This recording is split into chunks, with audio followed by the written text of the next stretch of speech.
성경 의도된 하나님의 은혜 118번째고요. 10월까지 이 주제 가지고 우리가 하게 되면 이제 잠깐 이 주제는 내려놓고 다른 것으로 그렇게 하려고 합니다. 우리가 지금까지 창세기서부터 사무엘상하까지, 그러니까 원역사, 족장역사, 족장역사는 누구를 말하냐면 아브람부터 쭉 이삭, 야곱 이렇게 쭉 가는 인생. 그 다음에 우리는 애굽의 시대의 바로의 왕 아래 포로로 또 그렇게 생활하게 되죠. 그런가 하면 출애굽 시대가 열리면서 모세, 여호수아와 같은 시대가 쭉 열립니다. 그러고는 도무지 왕을 또 하나님을 알지 못했던 사사시대가 열리게 되죠. 그래서 사사시대는 룻기도 사사시대에 해당합니다. 그래서 사사시대.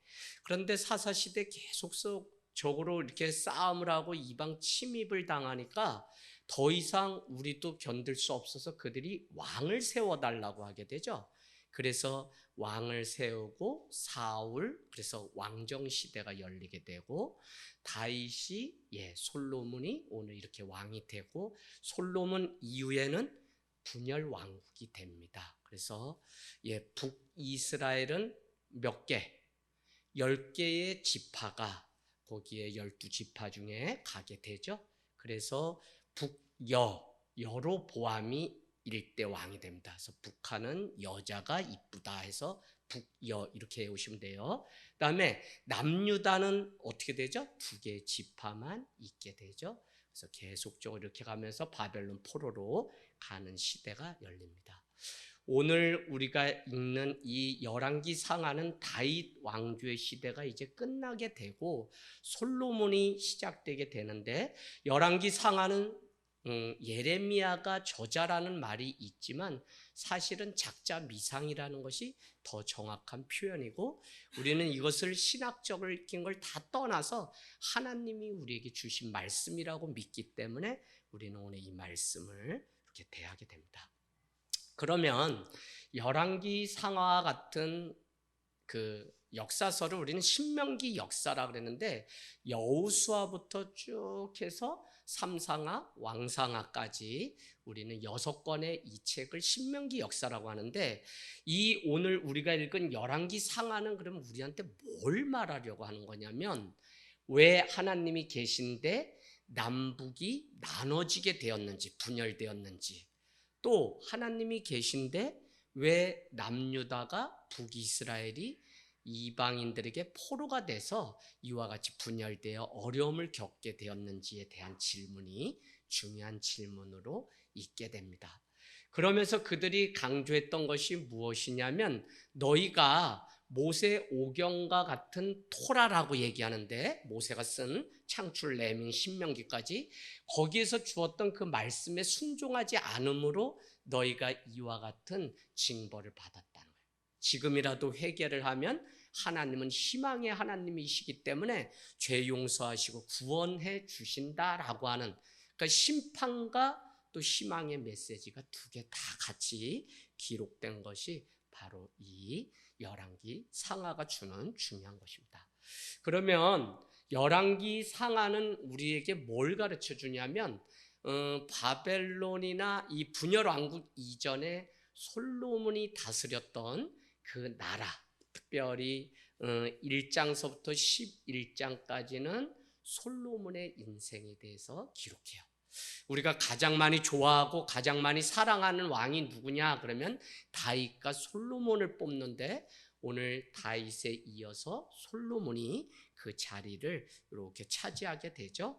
그래서 1장에서 3장까지는 사실 초기에 해당하는데, 솔로몬이 진짜 지혜의 왕이구나 하고 이런 왕을 좀 대통령을 만났으면 하는 마음을 우리에게 주지만, 그 뒤서부터는 이방 여인과 산당 앞에 제사하면서 이 분열 왕국이 되는 단초를 만들게 되는 게 또 솔로몬입니다.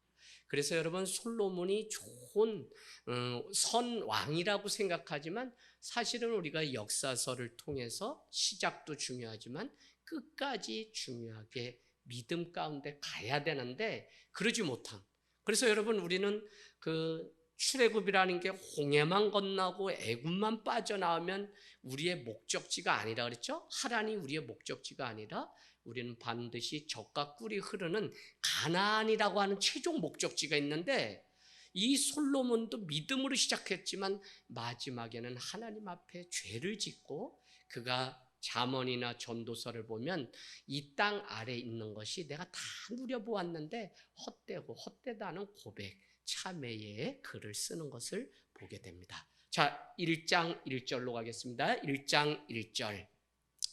다윗의 이제 시대가 마무리되는데 1장 1절 여러분 다 표시했어요. 자기 성경책에 뭐라고 돼 있냐면, 다윗 왕이 나이가 많아서 늙었는데 어떻다는 거예요? 이불을 덮어도 따뜻하지 아니하다.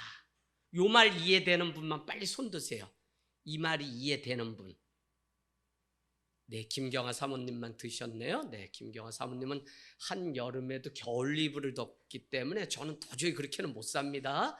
그래서 여러분 요거 일찍 깨달았어요. 그래서 여름에도 겨울 이불을 덮고 살아요. 우리 누구한테, 장혜자 권사님, 요거 이해되세요? 이불을 덮어도 따뜻하지가 않아요? 바람이 뼈에 들어오고 이거 통풍 조심하셔야 됩니다. 그래서 이거 아마 돌침대를 준비하신 것 같은데 이거 그걸로도 안 돼요, 이불. 그래서 어쨌거나 우리는 오늘 이 말씀을 통해서 누구나 마지막이 있다는 사실을 아셔야 돼요.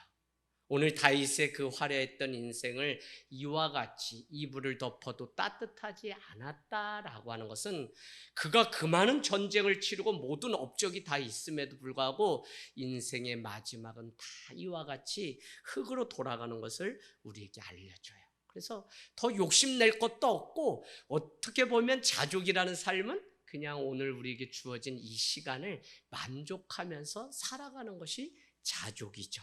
그래서 내 인생의 마지막이 있다는 이것을 아는 것을 종말론적인 신앙이라고 이야기하고, 하늘 땅 교회는 땅에서도 하늘을 늘 품고 사는 교회라고 하는 이것은 다른 말이 아니라 땅에 살지만 하나님의 그 나라가 있다고 하는 이 사실을 늘 염두하고 살자고 하는 종말론적인 신앙. 여러분, 우리가 이 땅만 있다고 믿고 살기 때문에 계속 아둥바둥하면서 이 땅에 있는 거 붙잡지 못해서 살아가는 것이지, 다 놓아버리고 마지막 때가 있다는 사실을 알게 되면 지금의 우리에게 주어진 삶을 좀 더 진실되게, 또 진지하게, 성실하게, 또 지혜롭게 살아내는 은혜가 우리에게 있습니다. 그래서 아무리 젊은 청년일지라도 내 인생의 마지막이 있다는 사실을 아는 자가 지혜로운 자지, 내가 이 젊음이 평생 갈 거라고 생각하면 오산이죠. 그래서 제가 우리 집사님들도 벌써 이렇게 만나서 처음 만났을 때는 가까워서 그런지 흰머리가 안 보이더니 어느 날부터 자유해지기 시작했는지 아니면 코로나가 와서 그런지 3년 만에 이렇게, 우리 권사님이 당연히 있죠. 근데 우리 집사님 권사님도 보면 머리에 이게 꽃이 그냥 하얀 꽃이 피어가지고 어떨 땐 제가, 저도 그렇지만 우리 권찰님 집사님들도 이제는 나랑 아직은 더 뭘 하셔야 되는데 벌써 50에 만났는데 60대시고 다 그러는구나. 왜 못 나오세요? 어지러워서요. 왜 못 나오세요? 골이 아파서요. 왜 못 나오세요? 소화가 안 돼서요. 그래서 여기저기 아프다는 거 많이 들을 때마다 얼마나 마음이 아픈지 모릅니다. 자, 그렇게 되니까 신하들이 2절 말씀에 갔더니 다윗 왕을 보필할 수 있는 한 사람을 찾게 되는데, 그는 수넴 여자 누구라는 거죠? 아비삭이에요. 아비삭. 그래서 2절에 아비삭의 특징은 아리따웠다는 거죠. 그러나 여러분 잘 아시다시피 4절 끝에 가면 왕과 잠자리를 같이 하는 자가 아니라 어쨌거나 옆에서 수종을 드는 자였다라고 하는 사실을 우리가 알 수 있죠.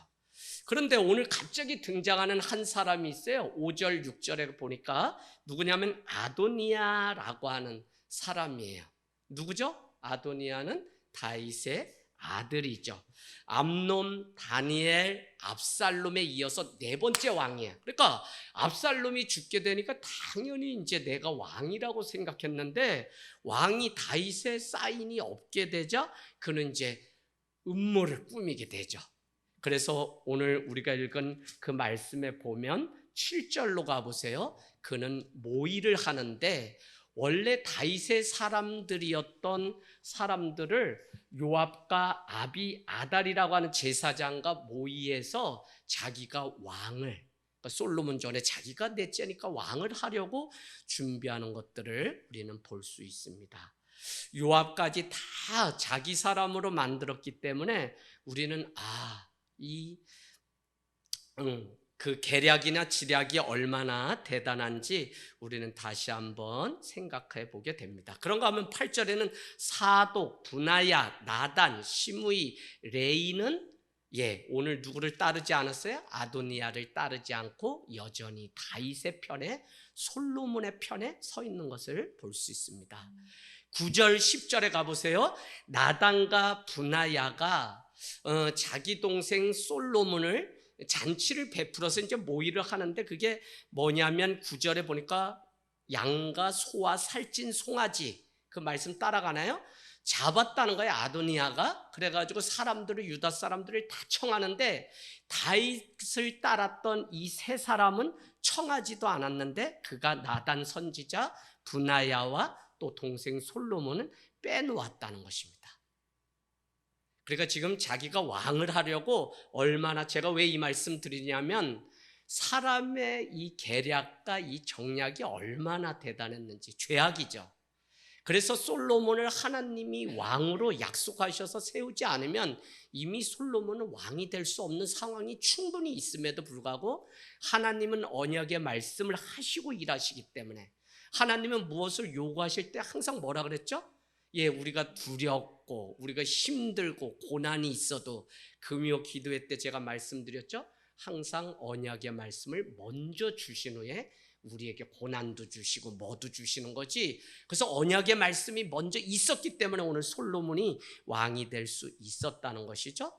그러니까 안 되니까 11절에 가니까 아도니아가 이 넷째 아들이 어떻게 하냐면 어머니 밧세바를 찾아가게 됩니다. 밧세바에게 찾아가서 나단이 이제 찾아가게 되죠. 나단 선지자가 이렇게 음모를 꾸미는 것을 다 알게 되고는 밧세바를 찾아가서 그에게 이야기를 하게 됩니다. 그러면서 12절에 가보세요. 여왕이시여, 지금 아도니아가 왕이 되려고 이 계략을 꾸민 것을 알고 있습니까? 라고 말을 하게 되죠. 그러면서 빨리 가서 왕을 만나서 당신이 이전에 솔로몬을 다윗 당신의 후계자로 삼겠다고 약속하지 않았습니까? 그거 따져 물으라는 거예요. 그러면 내가 14절에 뒤따라가서, 나단 선지자 얘기입니다. 내가 뒤따라가서 당신 왕 다윗이 이와 같이 오래전에 약속의 말씀을 했던 것을 내가 확증하겠다고 얘기해요. 내가 돕겠다는 거죠. 거들겠다는. 그러니까 지금 빨리 솔로몬, 그가 왕의 자리를 놓치게 되었으니까 빨리 가서 다윗에게 확증을 받고 쫓아가라고 이야기하고 있는 것입니다. 여러분 17절로 가보세요. 반드시 나를 이어 왕이 되어 내 왕위에 앉으리라고 말씀하지 않았습니까? 라고 밧세바가 다윗에게 말하게 되죠. 18절에는 아도니아가 이미 왕이 된 것을 당신은 왜 모르고 모른 척합니까? 라고 따져 묻듯 얘기합니다. 그랬더니 20절에 가서 다윗은 아니다, 내 후계자는 솔로몬이 나의 후계자다. 그래서 22절에는 나단이 이것을 듣고 그와 같은 일들을 확증하게 됩니다. 여러분, 솔로몬은 다윗의 몇 번째 아들이나요? 10번째 아들. 우리가 그러니까 이름이 쭉 이렇게 열거돼서 나와 있는 밧세바의 그 여자들 안에도 여러 명의 다윗도, 그 중에 우리가 미갈부터 쭉 해서 우리가 알다시피 많은데, 밧세바에게서 태어났는데 그 다음에도 또 사람들이 있는데 자녀들이 그 이름이 드러나지 않아요. 그래서 이름이 드러난 사람으로서는 다윗과 같이 말제에 해당하는 사람이 솔로몬이에요. 그래서 10번째 아들인데, 이스라엘에는 사울 왕, 다윗 왕, 솔로몬 왕, 그러니까 세 번째 왕이 되죠. 그래서 여러분, 그가 왕인 것을 확증하기 위해서 33절에서 34절에 보니까 빨리 예루살렘 남쪽에 가서 기온샘, 기온은 우리가 잘 아는 것처럼 불어나다 솟아나다라고 하는 샘의 뜻이 있는데 우리는 창세기의 기온샘이 이미 나옵니다. 그래서 그곳에 가서 빨리 솔로몬에게 기름을 부어서 왕으로 세우라고 이야기를 하게 됩니다. 여러분 49절로 가보면 아도니아가 이 일이 잘못되었구나. 자기는 몰랐어요. 자기가 당연히 왕이 되는 줄 알았는데 잘못된 거예요. 그래서 그가 손님들도 초대하고 아비아달과 요압을 초대했지만 49절에 여러분 뭐라고 돼 있죠? 각기 제 길로 다 갔다는 거예요. 저는 이것을 보면서 사람들이 자기의 이익을 따라 모이게 되면 이익이 없어지게 되면 흩어지기 마련이에요. 그럼 교회가 그런 곳인가? 교회가 그런 집단이 되면 위험한 거죠.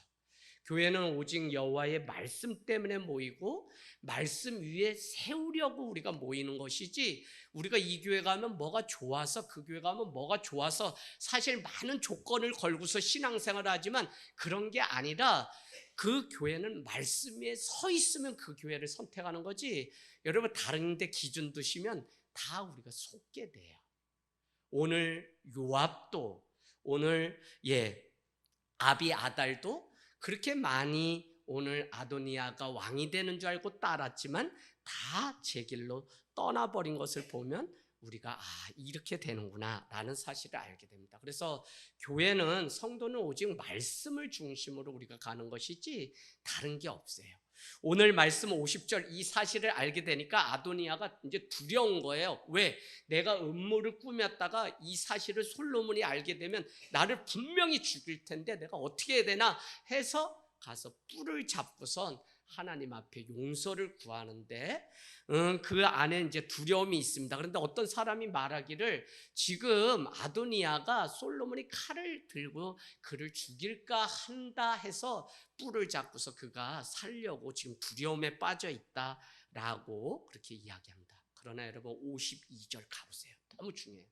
솔로몬이 이 이야기를, 어떤 사람의 이야기를 듣고 뭐라고 이야기하냐면, 만일 그가 선한 일을 한 사람이면 그는 하나님의 머리털 하나도 떨어지지 않게 하겠지만 그에게 악한 것이 보이면 그는 반드시 죽으리라 라고 말을 하며 그냥 끝납니다. 그래서 53절에 보면 그냥 제 집으로 돌아갔다라는 이 이야기를 통해 솔로몬이 아도니아를 용서했구나라는 사실을 우리는 알게 되지만 2장에 가면 또 음모를 꾸미게 돼서 결국 솔로몬의 칼에 죽게 되는 일들을 보게 되죠. 자, 첫 번째 질문. 그렇다면 왜 오늘 솔로몬이 왕이 된 것을 다윗은 오늘 요압과 아비아달이 전혀 모르도록 이렇게 일이 진행되었을까라는 것입니다. 여러분 오늘 이 1장 자세히 읽으면 아도니아는 자기가 왕이 됐는 줄 알았는데 어느 날 기온샘에서 안수로 기름 발라서 솔로몬이 왕이 됐다라고 하는 소식을 요나단이라는 사람으로부터 듣게 되면서 그는 내가 되지 않았구나라는 사실을 나중에 알고 그는 가서 뿔을 잡고서 기도하는 회개의 기도를 하게 되는 거죠. 왜 그랬을까?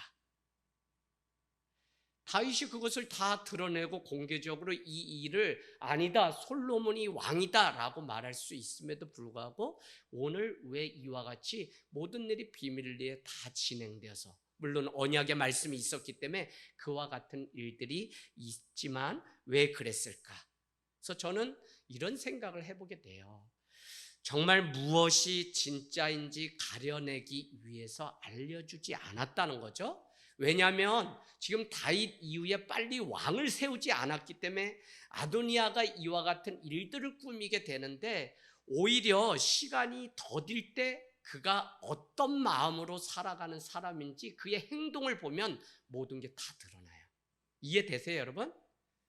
오늘 다윗과 하나님은 솔로몬이 왕이 될 것을 드러내지 않았어요. 여러분 신앙생활하면서 어떤 일이 더디고 내 생각보다 느리잖아요.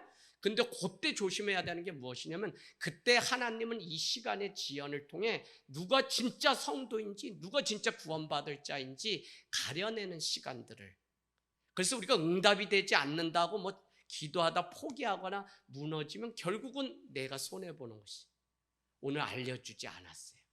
그러나 하나님의 시간표는 하나님의 나라를 이루기 위해서 계속적으로 끊임없이 은밀한 중에 이뤄지고 있는 것을 우리가 볼 수 있습니다. 두 번째 질문 던져볼게요. 그러면 오늘 다윗이 자기의 후계자로 솔로몬을 택한 일이 정당하거나 옳은 일인가라는 질문을 우리는 해봐야 돼요. 물론 하나님의 언약의 말씀 때문에 솔로몬이 그가 왕이 될 수 있었지만 저는 더 크게 이렇게 생각해 보려고 하는 것이 무엇이냐면 우리도 살아가면서 수도 없는 선택과 결단을 해야 되는데 내가 나의 선택이 이것이 어떤 결과를 가져올지는 우리는 믿음으로 바라보고 하는 것이지 결과가 마지막에 드러나는 것이기 때문에 몰라요. 오늘 솔로몬이 바로 하나님이 세운 왕인지 선왕으로 끝까지 갈 사람인지 우리는 모른다니까요. 그래서 여러분 오늘 우리가 살아가는 순간의 그 삶에 신중함이나 성실함이 얼마나 중요한지 몰라요. 특별히 내 인생의 중요한 결정과 선택의 순간이 있는데 오늘 내가 성실함으로 하나님 앞에 물으면서 그래도 내가 살아갔다면 나중에 때가 되어서 이것이 선한 열매가 될 수는 있어도 우리가 그 결과에 대해서는 지금 모르기 때문에, 그래서 저는 우리가 기도하고 오늘 하나님의 뜻을 구하고 우리가 오늘 하나님 앞에 예배하는 이유는 우리가 오늘 당장 무엇을 얻기 위함이 아니라 살아보고 순간순간 한 걸음 한 걸음 스텝 바이 스텝으로 살아가 보니까 나중에 하나님이 그것을 선으로 바꾸시는 누구요? 야곱의 인생과 같이 된다는 것이죠. 장정희 집사님, 하나님 믿으면 아니 저기 연초에 가면 무당도 그랬다 몰랐다 이러면서 깨알 던지고 콩 던지면서 당신의 인생을 전체 알려준다고 하는데 하나님이 왜 그러면 한 번에 우리에게 다 당신 인생 풀 시나리오로 다 보여주지, 너 이렇게 해가지고 이렇게 해서 이 사람 결혼하고 이렇게 될 거야 라고 보여주지 왜 안 그러냐고요. 하나님은 오늘 우리가 믿음으로 한 걸음 스텝 바이 스텝을 통해서 그 성실한 믿음을 들인 삶을 통해 나중에 이 전체를 보여주시는 것이지 무당처럼 뭐가 마치 이렇게 돼서, 근데 사람들은 이걸 모르면 답답하다 그러고 막 그래요. 여러분 구원은 끝까지 인내함으로 이뤄가는 과정이 우리에게 있기 때문에 이 땅 가운데서 눈물도 흘리고 속기도 하고 피해도 보는 거지. 그러면 하나님 믿으면 매일 천국만 있기 때문에 우리한테 하나님 믿으라고 했냐? 아니요. 고통과 괴로움과 환난이 있어도 믿는 자가 어떻게 살아가는 것이 정답인지를 보여주기 위해 우리를 부른 거지. 여러분 이 신앙생활 그냥 눈물도 없고 매일 해피한 것만 있다고 생각하면 이건 잘못 가르치는 거예요. 예수 그리스도의 십자가가 무엇이냐면 믿지만 우리 삶에 고통이 있고 우리도 속고 우리도 사기당하지만 그때 우리가 믿음으로 이 일을 어떻게 극복하는지를 세상 가운데 드러내라고 우리한테 믿는 신자로 한 거지, 우리가 뭐 승승장구 다 되면 그게 바로 기복신앙이 되는 거예요. 하나님만 믿으면 다 된다, 기도만 하면 다 된다, 다 되지 않잖아요. 그죠? 그래서 여러분 이 신앙의 ABCD를 잘 놓으셔야지만 되는데 역사서는 왜 중요하냐면 지금 당장 결과는 알 수 없지만 역사를 걸러보면 헤롯이 지금 지배하고 힘이 있어서 우리를 다 폭군이 제압하고 죽이는 것 같지만 세상의 임금들한테 우리가 절할 것이 없는 것이 그의 힘이 영원하지 않고 그 힘 뒤에는 하나님의 손이 감춰져서 지금 헤롯의 지배 가운데 있던 이스라엘 백성들을 구원하실 계획을 위해 목수의 아들이었던 예수를 준비하고 있다는 사실을 우리가 보게 돼요. 참 이게 너무 중요해요. 그래서 여러분 지금 믿지 않는 남자랑 결혼하고 또 시집을 갔더니 시어머니랑이 보통뿐이 아니에요. 그래서 너무 괴로워요. 그런데도 거기에서 우리가 신자된 삶은 무엇이냐면, 그래서 내가 뛰쳐나오고 막 그런 게 아니라 거기서 살아냄을 통해서 믿는 신자의 영광이 나중에 있다고 하는 그 사실을 보여주기 위해서 지금 십자가를 지고 우리가 자기 부인을 하면서 걸어가는 것이지, 날마다 뭐 우리가 원하는 대로 되면 우리가 기도할 것도 없고 주님 앞에 나올 일도 없죠. 이거 이해되세요? 그래서 어려워도 주님 잡고 기뻐도 주님 잡고 살아가라고 우리에게 이와 같이, 그래서 지금의 삶이 얼마나 소중하고 신중한 삶인지를 우리는 이것이 모여서 내 인생의 전체가 되기 때문에 젊을 때 특히 막 이거저거 도전할 수 있지만 그렇지 않아요, 여러분. 한번 틀어진 건 물론 하나님이 또 이렇게 하지만 우리가 깨닫지 못하면 결국은 그 삶, 선택이 내 인생을 또 그렇게 만들어가죠. 자, 2장으로 가보겠습니다. 2장 다윗의 유언이 나오죠. 1절에 가서 여러분은 죽을 날이 임박했다라고 하는 그 표현을 해놓으세요. 요한복음 13장은 아버지께로 돌아갈 때가 이른 줄 아시고 라고 하는 표현이 2번이나 나와요. 신앙은 뭐냐면 내 인생의 마지막이 있다는 걸 늘 자각하는 것이고, 나도 마지막에는 아버지께로 돌아갈 날이 있다는 사실을 아는 거예요. 오늘 다윗이 이제 돌아갈, 죽을 날이 임박한 것을 알고 솔로몬을 불러서 그의 유언을 남기는 장면이 나오죠. 그래서 2절에 보세요. 이제 세상 모든 사람들이 가는 길로 나도 가야 된다. 그게 뭐냐면 육신의 한계가 있기 때문에 우리는 이제 죽을 수밖에 없다고 하는 다윗의 마지막 고백입니다. 그러면서 1절에서 4절 쭉 보면 뭐라고 얘기하냐면, 2절 끝에 너는 힘써 대장부가 되라고 먼저 유언하죠.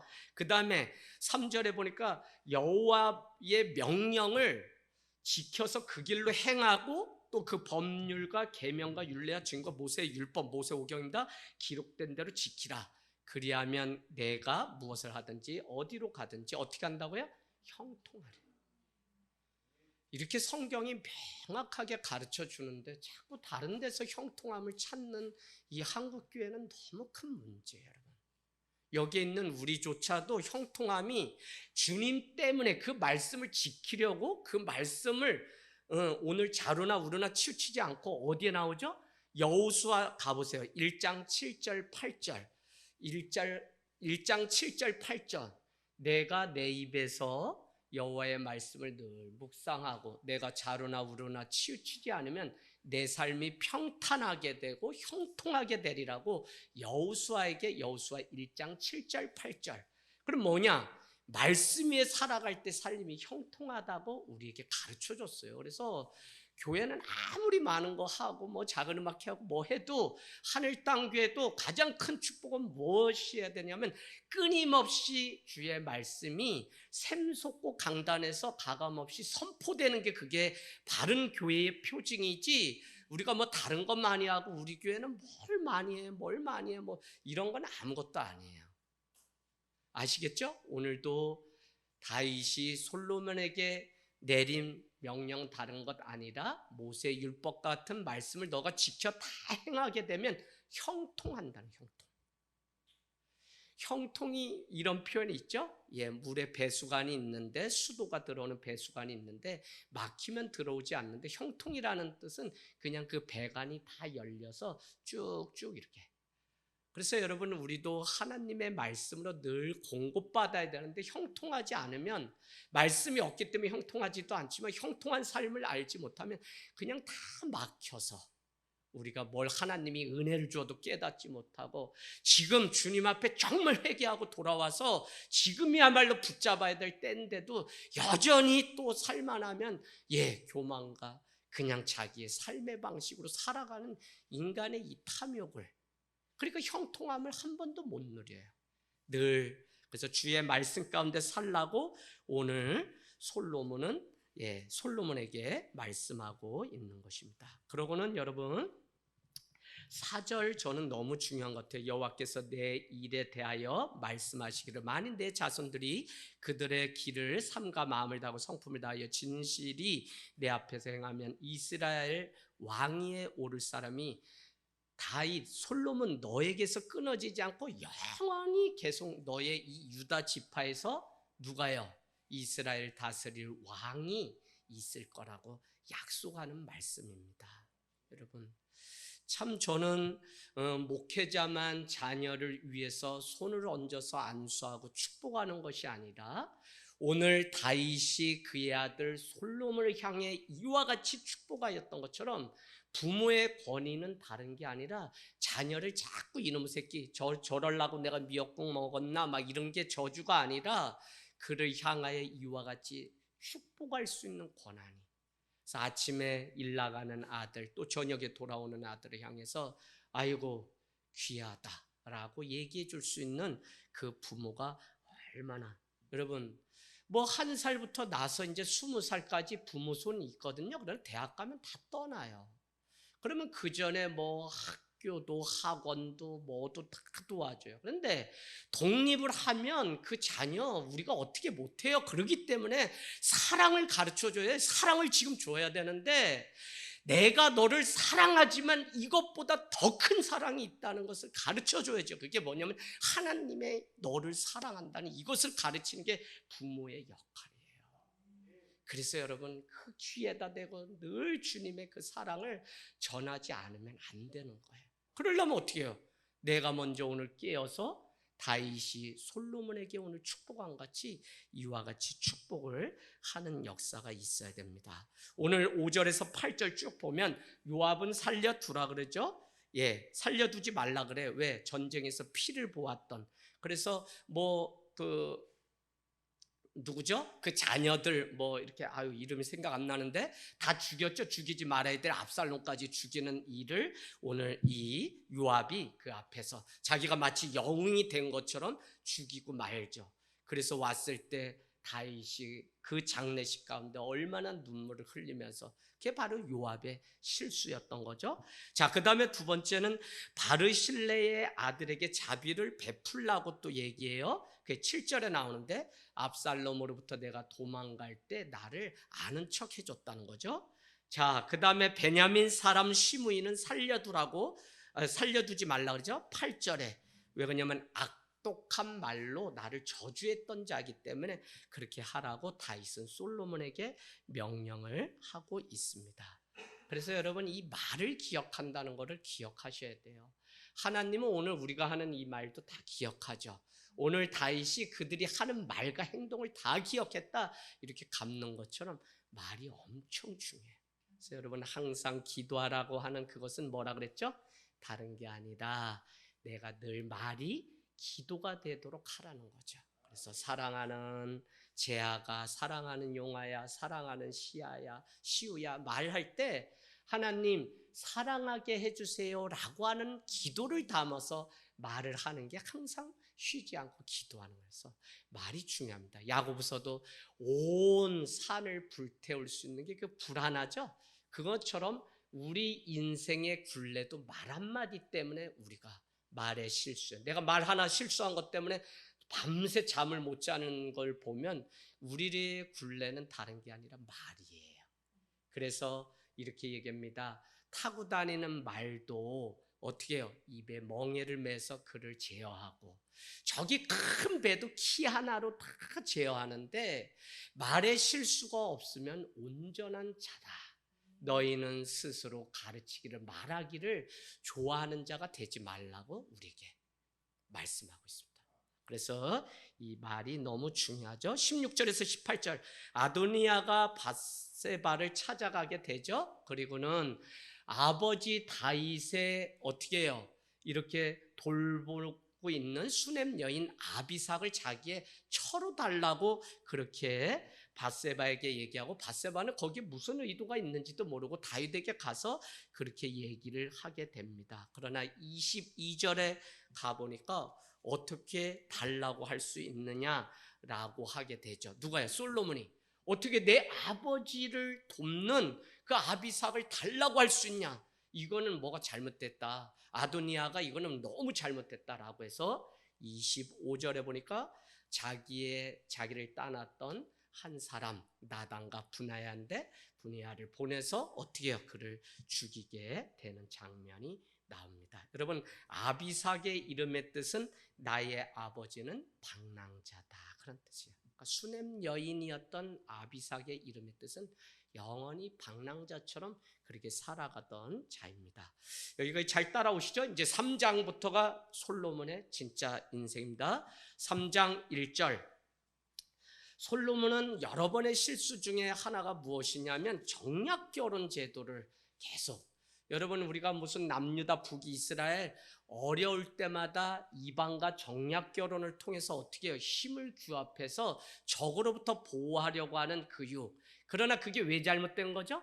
그렇게 되면 그 이방 여인이 믿는 신상까지 같이 오기 때문에. 그래서 믿지 않는 자와 멍해를 하지 말라는 말이 다른 것이 아니라 그가 믿지 않는 자와 결혼을 하게 되면 우리는 그가 따르는 그 문화와 그 풍습을 따라갈 수밖에 없기 때문에 믿지 않는 자와 결혼하지 말라고 성경은 우리에게 말씀하고 있는 거죠. 3장 1절. 애굽의 왕 바로와 더불어서 혼인 관계를 맺게 됩니다. 인간적인 계획인 거죠.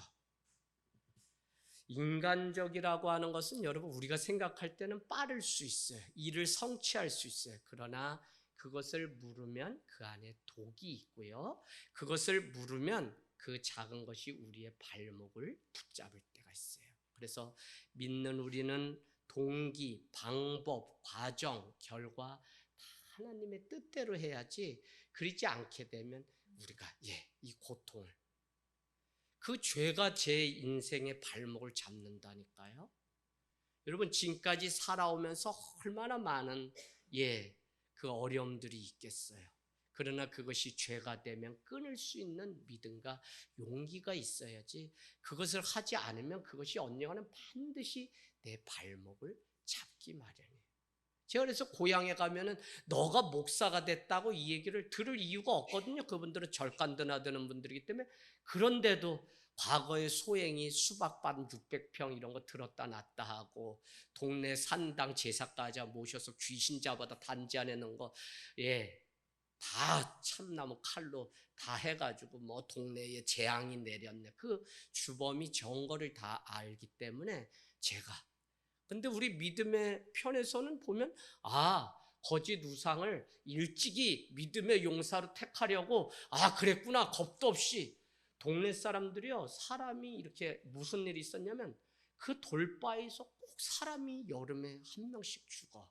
한 번은 무슨 일이 있었냐면 내 친구의 막내 동생 늦둥인데 그놈아를 돌바에 넣고 친구랑이 수영을 하는데 거기에 뭐가 이렇게 떨어졌냐면 티밥 강냉이가 먹다가 떨어졌는데 요 막내 애가 몇 살짜리가 그걸 잡으려고 하다가 물에 빠져서 죽는 일이 생겼는데, 동네 무당이 와서 널뛰기를 막 하고 제사까지 차리고 막 그랬는데 우리는 제사까지 먹으려고 마당에서 그냥 놀고 있는데 웬 칼이 그냥 우리 앞에 딱 꽂히는데, 그러더니 무당이 나와서 막 널뛰기를 하면서 샬라샬라 막 고개를 얼마나 정신없이 도는지, 그러더니 무슨 단지에다가 귀신 때려잡았다고 하더니 그거를 동굴에다 갖다 놓고 거기다 초를 피워놨는데, 그거 귀신 나오면 큰일 난다고 사람들은 맨날 그러는데 학교도 가지 않고 이봉춘, 빵꾸, 김종진 3명이 참나무 칼을 가지고 그걸 다 깨버리셨다니까요.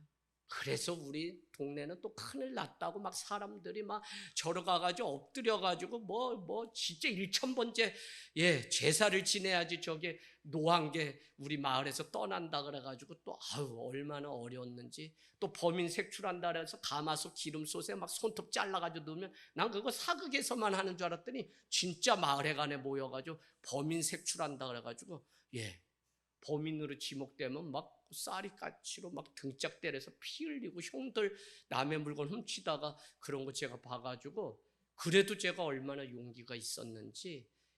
왜냐하면 그 동네에서 잘 숨고 가장 빨리 도망가고 나무 사이로 막 토끼보다 더 빠른 사람이 저기 때문에 잡을 수가 없어요.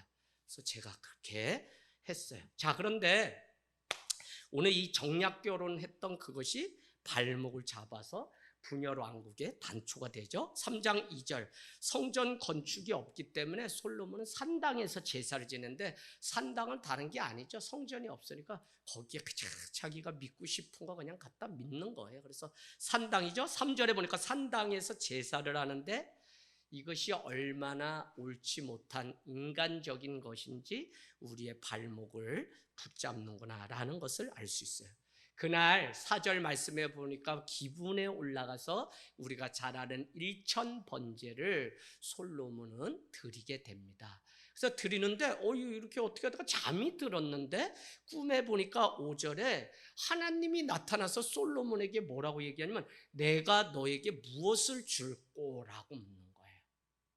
권명 집사님 지금까지 기도하셨는데 하나님이 나타나서 내가 너를 위해서 무엇을 줄 거 이런 거 있으세요?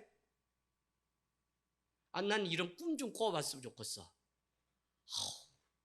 잤다면 그냥 쓰러져서 꿈을 못 꾸니 이게 사람들은 뭐 밭대는 사람도 많고 누님도 아침마다 전화해가지고 니네 교회 1000명이 들어가는 거 내가 봤다. 동생아 너 작은 교회 연구소 그런 거 하지 말고 입을 크게 열어가지고 하나님 이 오산시를 다 우리 하늘 땅교에 맡겨주십시오라고 기도해. 누나 아이 그렇게 기도하려면 하지 마. 누나 좀 자라. 왜 권사님이 그렇게 잠도 안 자고 괜히 남의 교회 꿈을 꿨다 그러고 그러지 말고 누나 자. 누나 건강 안 좋아 자야 돼. 내 꿈은 우리 교회는 내가 꿀 테니까. 예, 누나도 시골에서 자란 그게 있어서 못 버리는 그 미신 같은 게 막 있어요. 믿음으로 하면 제가 뭐 그것 당연히 그럴 수 있다 그러죠. 막 그래요. 자, 근데 무엇을 줄 거라고 물었을 때 지혜의 왕이었던 솔로몬은 너무 중요하죠. 한번 같이 보겠습니다. 자, 거기에 한번 표시해 놓으세요. 3장 5절 끝에 내가 내게 무엇을 줄고 너는 구하라 라고 했더니 솔로몬이 이르되 주의 종 내 아버지 다윗이 성실과 공의와 정직한 마음으로 주와 함께 주 앞에서 행함으로 주께서 그에게 큰 은혜를 베푸셨고 주께서 또 그를 위하여 큰 은혜 쭉 하면서 7절에 나는 그냥 작은 아이에 불과합니다 라고 이야기를 합니다. 그러면서 자기가 왕이 됐는데 8절 9절에 보니까 내가 수도 없는 백성들이 있고 재판한 걸 다 기록해야 되는데 내가 혼자 할 수가 없습니다. 9절에 보니까 듣는 마음을 종에게 주사 주의 백성들을 재판을 할 수 있도록 선악을 분별하는 지혜를 주십시오라고 했는데 결정적인 것은 10절에 이렇게 구했던 솔로몬의 기도를 하나님이 마음에 두게 돼요. 기뻐했다는 거예요. 그 결과 뭐냐면 오늘 11절 12절 너는 생명도 부귀도 명예도 구하지 않았지만 너가 지혜를 달라고 하는 그것을 보고 내가 너에게 구하지 않은 부귀, 영화, 생명 다 주겠다고 이야기합니다. 13절에 나오죠. 여러분 이 말씀이 어디에 나오는 거죠? 이 말씀이 우리는 잠언서에서 이 말씀을 여러분 아시죠? 겸손과 여호와의 경외함의 보응은 결과는 뭐라 그래요? 영광과 재물과 영광과 생명이라고 얘기하죠. 거기에 어디에 나오냐면 잠언서 22장 14절 겸손과 여호와를 경외함의 리절트 보응 결과는 겸손한 자 여호와를 경외하는 자 그 삶을 살아가는 자의 결과는 뭐냐면 재물과 영광과 생명을 주시겠다고 말씀해요. 제가 가만히 생각해 보거든요. 인간적으로는 뭐 재물이고 뭐고 없는 것 같아. 그래도 뭐 그냥 먹고 살고 여기까지 올 수 있었던 이것을 보면 참 많이 집사람하고 뭐라고 고백하냐면 우리 애들 뭐 이렇게 키워가지고 군대 보내고 뭐 이런 거 보면 우리도 뭐 안 번 게 아니지 다 벌었으니까 먹고 살았겠지 빚이 없고 그러는 거 보면 많이 벌었다 이런 고백을 할 때가 있어요. 여러분 우리가 부자가 되고 싶고 우리가 또 생명의 장수함을 누리고 싶고 세상 가운데 영예를 얻고 싶다면 사실은 세상적인 방법을 구할 것이 아니라 주님의 나라를 먼저 구하면 그래서 바른 기도가 얼마나 중요한지 지금 당장 보면은 나에게 이걸 주세요라고 말할 수 있음에도 불구하고 솔로몬은 무엇을 줄고 했더니 아니요 이 백성을 재판할 때 선악을 분별할 수 있는 지혜를 듣는 마음을 저에게 주십시오. 듣는 마음. 여러분, 목회자요, 하루아침에 안 돼요. 성도들하고 늘 갈등하다가 평생 그냥 인생 망치는 사람 많은데, 왜 그러냐면 자기가 부인하고 자기를 깎는 훈련이 안 돼서 자기 고집대로. 여러분, 고집이라는 게 꼭 나쁜 건 아니지만 자기가 질 수도 있고 할 수 있는 고집이야지 무조건 내 말이 맞다고 하면 안 되죠. 공동체가 깨지는 게 뭐냐면 내가 내 말이 맞아. 내가 해온 방식이 그래. 그러나 내가 먹을 수 있음에도 불구하고 먹지 않는 이유가 뭐라고요? 다연히 뭐라 그래요? 바울은 한 영혼을 얻기 위해서 덕을 세우는 일이라면 내가 기꺼이 나는 먹을 수 있지만 먹지 않겠다고 얘기합니다. 그래서 여러분, 여기까지 가야지만 우리가 정말 듣는 마음이 있고 지혜가 있는 것이다라는 것이죠. 그래서 주의 마음을 가지고 살아가는 교회, 주의 마음을 가지고 살아가는 성도. 그래서 제가 이 추석은 어린아이와 같지 않으면 천국에 갈 수 없다. 어린아이는 자기를 낮추는 자다. 그래서 교회가 이 추석에 누구 한 사람이라도, 제가 설교를 하고 나면 여러분 그렇게 살려고 몸부림쳐야지 제가 뭐 말만 잘하는 사람 되면 안 되잖아요. 그래, 막 정심에 저기 망양 국수에 예약하러 이제 거기 가서 한 그릇 먹으면서 그랬더니 아니 오늘 수지 맞았어요. 목사님, 예, 목사님 그래도 이렇게 코로나 때도 온 거 제가 알고요 하면서 만두를 또 4개짜리를 한번 드시고 주일날 꼭 오세요. 저희가 잘해드리겠습니다. 그래서 만두를 다 못 먹어가지고 배가 불러서, 그래서 이 국수도 곱빼기 아닌데 곱빼기로 줬나 봐. 그래서 먹고 또 그걸 싸달라 그래서 하는데, 아니 차가 막 다 마비가 됐어. 그래서 누가나 그랬더니 우리가 왜 이 앞에 갈 때 늘 밀어드렸는데 저 집에까지 그 파지 할머니 모셔다 드렸더니 토요일 날은 저기 옥수 형네 가고, 아니 저기 저 하나님의 교회 가고, 토요일 주일날은 저 옥수 형네 가고 두 개를 다니는 할머니세요. 그래서 교회는 못 나온다 그러는 할머니인데 그 할머니가 도로로 이 수레를 끌고 막 가니까 차가 다 막, 그래서 어떻게 해요? 다 방해네. 그래서 제가 보고선 가다가 그거를 막 몰고서 저 위까지 교회 앞까지 막 끌고 올라갔어요. 여러분, 그냥 듣는 마음. 우리가 한 주 삶의 자리에 내려가면 거기 아래에 생명이 지금도 누군가의 손길을 필요로 하는 그게 있어요. 그래서 듣는 마음이라는 거는 오늘 솔로몬의 겸손한 마음을 우리가 알 수 있습니다. 11절 건강 구호 생명 구하지 않았다. 12절 그러나 지혜롭고 총명한 마음을 줄 뿐만 아니라 너의 그 지혜나 너의 그 믿음은 전에도 없었고 후에도 너와 같은 사람은 없다라고 인정을 하게 되죠. 게다가 구하지 않은 것 13절에 보니까 부귀 영광까지 주시겠다는 거예요. 그래서 참 지혜로운 기도가 무엇인지를 우리가 한번 생각해 봐야 돼요. 그냥 내가 막 달라 그래서 하나님이 안 주시는 걸까? 근데 하나님은 먼저 그분의 뜻을 구하기를 원하니까 우리가, 그래서 여러분 이번 주에 우리가 하나님의 뜻이 아니니라 라고 했던 게 뭐죠? 작은 자 중에 지극히 작은 자가 실족하여 떨어지게 되면 그것은 하나님의 뜻이 아니니라.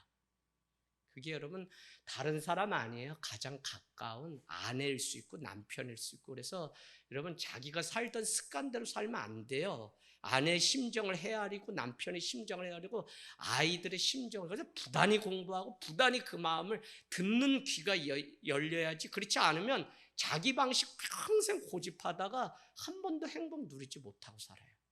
부분 다른 거 아니에요. 서로 지체해요.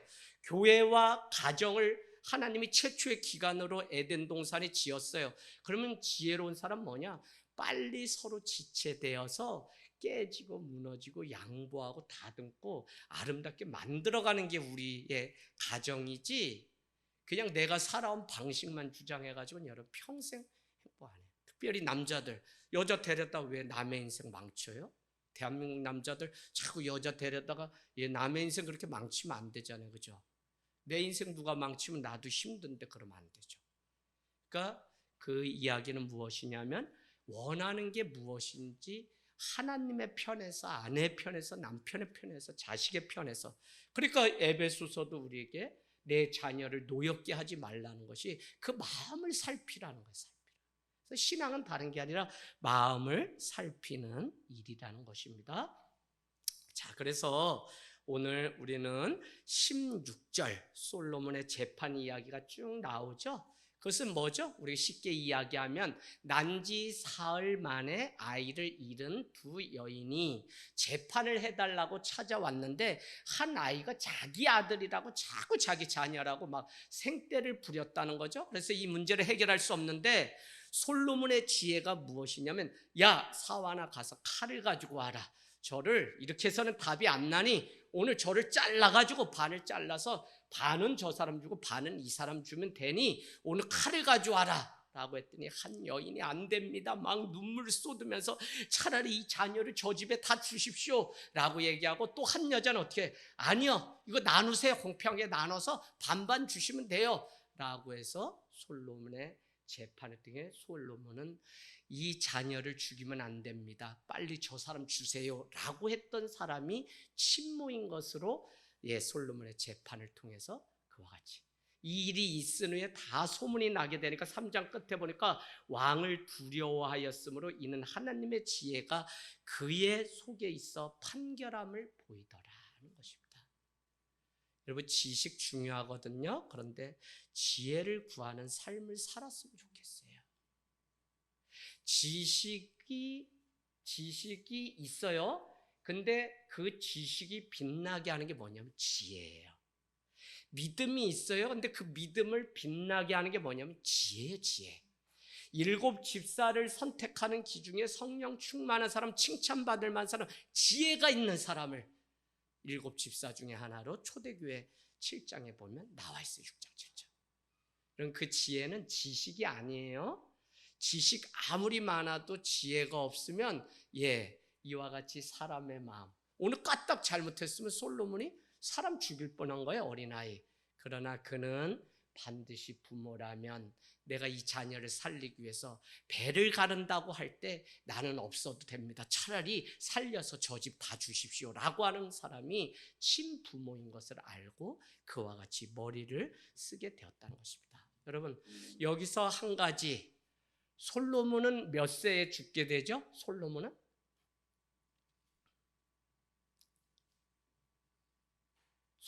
60세에 죽게 됩니다. 그러면 분명히 하나님이 너가 지혜를 굽고 듣는 마음을 구했기 때문에 그것 플러스 내가 부귀와 영광 생명까지 너에게 다 준다고 약속하셨는데 왜 60세에 죽었냐고요. 아니 2023년 지금 이 죄의 결과가 사망인데 그래도 막 120세까지 사는 세상이 돼버렸는데 왜 이 솔로몬은 죽게 되었냐고요. 우상숭배. 그러니까 여러분, 초기에는 그가 지혜로운 왕이었고 선왕이었고 재판을 성실하게 잘하는 사람이었지만 그는 우상의 문제를 해결하지 못하고 이방 여인과 결혼함으로 인해서 그들이 가지고 온 바알과 같은 아세라와 같은 이 산당을 모시게 되면서 어떻게 해요?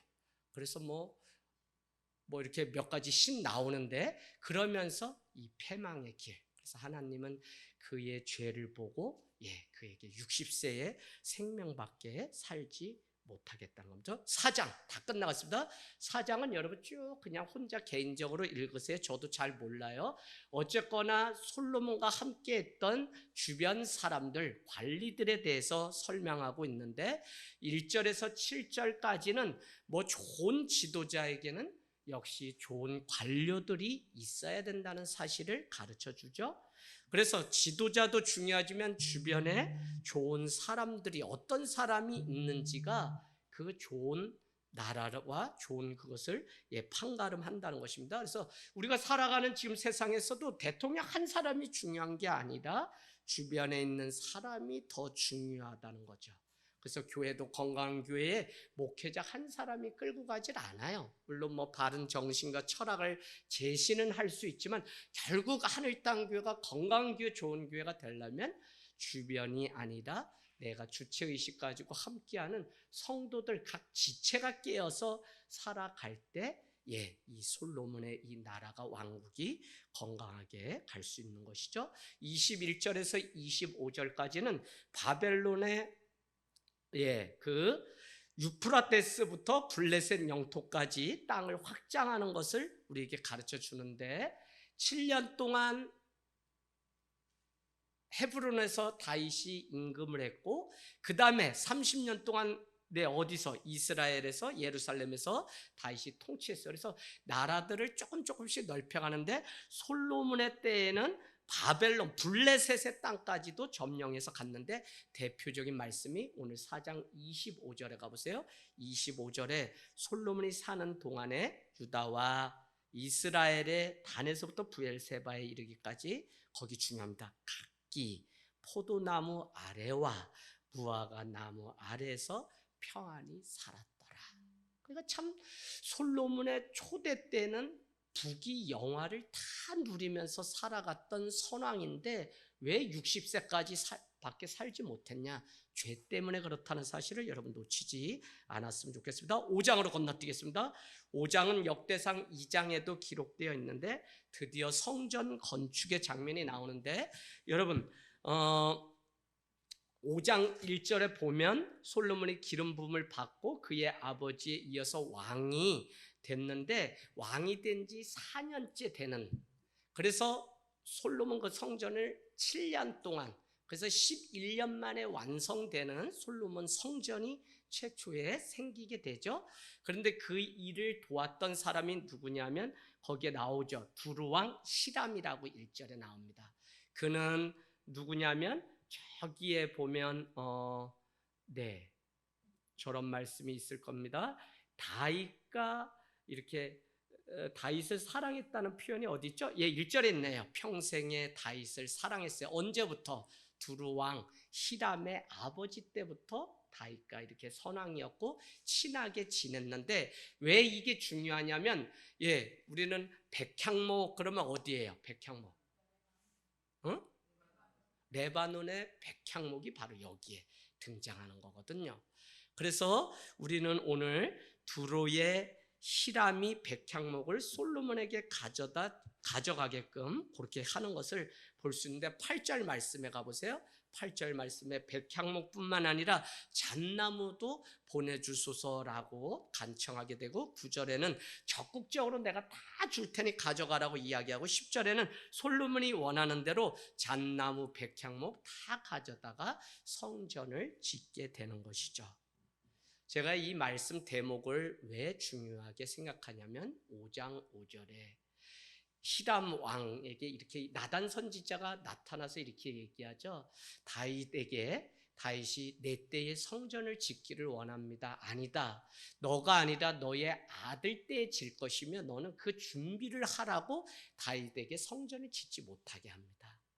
그래서 그 약속이 이제 솔로몬을 통해서 이루어지는데 저는 우리가 마치 사는 게 지금 우리가 믿는 신자의 삶이 아버지 다윗이 꾸었던 꿈, 이루지 못한 소원이어도 그 아들이 이루어질 수 있다면 그게 영광 같아요.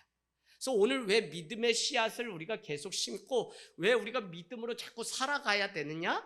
다른 데 있지 않고 오늘 누군가가 심고 하나님의 약속을 붙잡고 살아가는 거기에 바로 누가요? 그 아들을 통해서 그 일이 이루어져요. 그러니까 부모가 참 믿음 가운데 잘 사는 일이 중요하고 오늘 상준이 아버님 오셨는데 아버지의 그 삶 내 때는 이루지 못할 때가 있어요. 그러나 오늘 솔로몬을 통해 다윗이 이루고자 하셨던 그 성전 건축이 드디어 이루어지는 일들을 보면 우리가 꿈을 꾸는 것은 너무 중요해요. 우리가 아버지 때 꿈을 꾸고 내 때 꿈을 꾸면 우리 자녀가 그 일을 반드시 하나님을 통해서 이뤄간 일이 있기 때문에 꿈을 꾸셔야 돼요.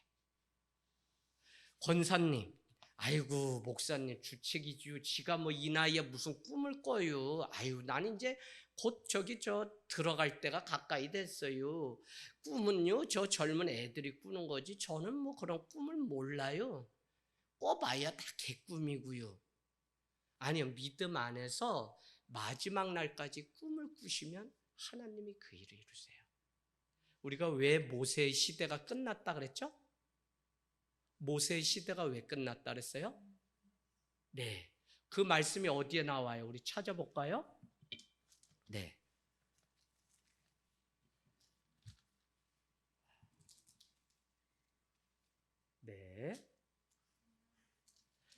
신명기 34장 제가 한번 읽겠습니다. 모세가 아직 가나안이라는 땅에 들어가지도 않았는데 모세는 아버님 이스라엘을 출애굽한 지도자인데 그를 뭐라고 얘기하냐면 34장 7절에 구약 319페이지입니다. 모세가 죽을 때 나이가 120세였는데 그의 눈이 아직 흐리지 아니하였다. 우리 흐렸기 때문에 죽는 게 마땅하다고 생각하는데 흐리지 않았다고 성경 표현은 기력도 쇠하지 않았다는. 그럼 왜 죽었냐는 거예요. 모세가 가나안 약속의 땅에 가기도 전에 그토록 바로 애굽으로부터 다 이렇게 이끌고서 왜 죽었냐고요? 제가 그런 말씀 드렸습니다. 이제 자기의 사명이 다했기 때문에. 그래서 여러분 사명이 아직 우리에게 있다면 무너지지 않고 사명이 우리에게 있다면 어떻게 해요? 아직도 살아야 될 이유가 있고 우리에게 눈물이 있고 고통이 있고 다 이 땅에서 삶이 그러지만 아직 내가 이루어야 될 사명이 있다면 그 사람은 반드시 주님이 살게 하시죠. 그래서 마른 뼈도 하나님의 군사가 그래서 진흙투성이가 될지라도 어떻게 해요? 에스겔은 살으라고 우리에게 얘기하죠. 살아야 될 이유는 다른 데 있지 않고 사명이. 그 아버님도 늘 직장에 가시고 하지만 이 아들 살려야 되는 사명이 있으니까 그죠? 그러니까 오늘 아들이 시간이 됐는데 왜 안 오지? 그러시고선 오늘 처음 교회 문을 두들기고 예배 때 우리 승주 우리 아들이 어디 이렇게 끌려갔나 하고 확인하시러 오신 게 아니라 이거 뭐 재밌는 게 여기 있나 보다 이러고 오늘 오셨어요. 다 그렇게 시작되는 거예요. 그렇게. 심지어 옛날 부흥회가 한창일 때 아내들이 남편 믿지 않는 남편 술주정하고 늘 때리는 그 남편의 신발을 가지고 와서 부흥회 때 기도해요. 그런데 어느 날 그 남편이 술이 만취가 돼가지고 교회에 찾아와요. 그리고는 목사님한테 삿대질하는 거예요. 내 여자 그렇게 좋으면 목사 네가 데리고 살아라. 이래서 사실 그 옛날 목사님들은 데리고 살아야 되는 여자가 1000명도 넘다고. 그런데 진짜 그랬어요. 그런데 그 남편을 향해서 아내가 막 울더라는 거예요.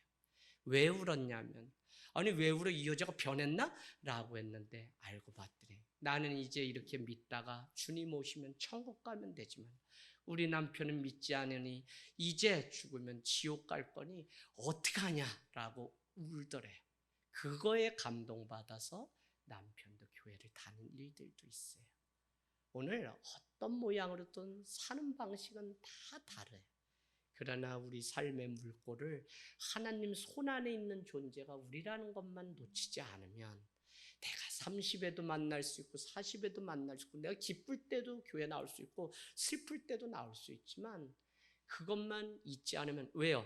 우리가 대통령이 나라 다스리는 것 같지만 그 뒤에 계신 하나님이 이끄시는 것을 우리는 믿기 때문에 가장 좋은 때 가장 선한 방법으로 주님이 일하실 것을 믿기 때문에 우리는 그와 같이 살아가는 거죠. 그래서 그 솔로몬의 성전이 되기까지는 5장 13절에 가보면 어느 정도냐면 역군의 수가 3만 명이나 있고 또 14절에 가보면 한 달에 10,000명씩 레바논에 보내고 뭐 2달은 자기 집으로 갔다가 이렇게 교대하면서 하는 사람들이 또 엄청나고 10,000명이죠. 10,000명. 또 짐꾼은 몇 명이라 그래? 짐꾼은 7만 명. 그 다음에 뭐예요? 채석 돌 다듬는 사람 몇 명이에요? 8만 명. 또 이 사람들 관리하는 감독들도 있는데 그 사람들은 3,300명이라고 돼 있죠. 네. 그래서 성전을 7년 동안 해서. 근데 우리가 가슴 아픈 게 뭐죠? 솔로몬은 후궁들이 머무는 그 많은 사람들을 위한 그 집. 아마 그 후궁이 700명, 그 다음에 첩이 300명, 그래서 도합 1,000명의 사람을 가지고 있던 사람이 솔로몬 왕이에요.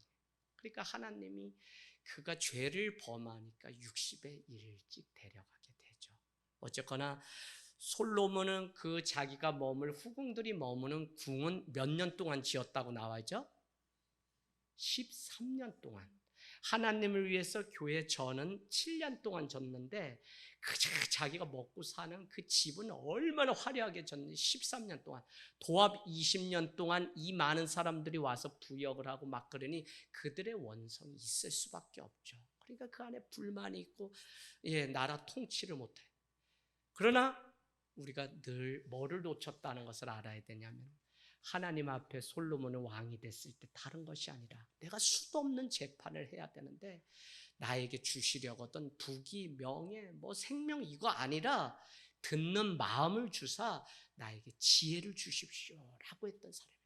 근데 그 마음이 변질되고 초심을 잃게 되니까 그가 이와 같은 일들을 참 우리가 이 초심 지키는 게 어렵죠? 초심만 지키면 다 대한민국이 밝아지죠. 그래서 오늘 서로 부족함, 서로 또 연약함을 이뤄가고 하나님은 어떻게든지 오늘 솔로몬의 성전을 이루기 위해서 각양의 사람들이 모여서 일함같이 교회는 우리 교회가 아니라 모두의 교회. 그래서 나그네나 가부나 객이나 누구나 오는 교회. 전 지금도 제가 참 하나님 앞에 그때 내가 이 선택을 너무 잘했다는 간증 중에 하나, 방송국에서 부르면 나가서 얘기하려고요. 간질 환자였던 권찰님이 막 간질이 예쁘게 오지 않아서 저기 마니커즈 대표 이사니까 사장이죠. 그분이 우리 교회가 좋다는 이야기를 듣고 용인에서 본부장인데 오셨어요. 근데 이 간질 있는 분은 누가 새로운 사람이 오면 어떻게 돼요? 긴장해서 간질이 와요. 그래서 제가 손을 2번 이렇게 하면 그분을 그냥 바닥에 눕히는 게 우리 교회의 하나의 이렇게 잘 짜여진 건데 이분이 깨끗하게 간질이 끝나지 않으니까 막 일어나서 막 머리 비틀고 막 이래 다니더니 여기 와서 마이크를 뺐고 설교가 아직 안 끝나 제 머리를 잡아당기니까 처음 오신 분이 너무 놀래. 근데 제가 원고 다 버리고 왜 놀라십니까 여러분?